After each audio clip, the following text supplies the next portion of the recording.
If you need to send someone your InDesign project, you can send them the InDesign file, as well as all of the dependent files like fonts and images. You can also export the InDesign document as a PDF file.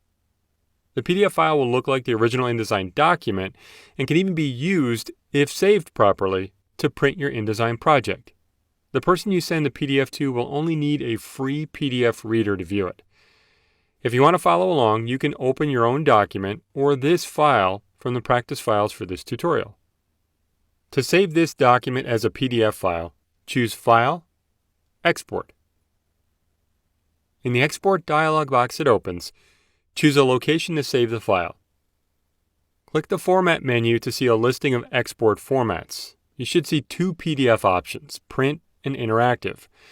An interactive PDF preserves interactivity you add in InDesign, like buttons and links in a document. In this case, choose Adobe PDF Print, since this document will be viewed and possibly printed. Change the name if you want, then click Save.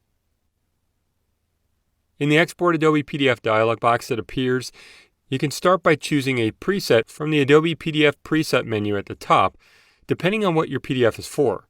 High quality print will create a PDF that you can print on your desktop printer, for instance, and smallest file size optimizes the PDF so it can be more easily displayed on a website or possibly attached to an email. Make sure high quality print is chosen. You can also select a category from the list on the left and customize those specific options.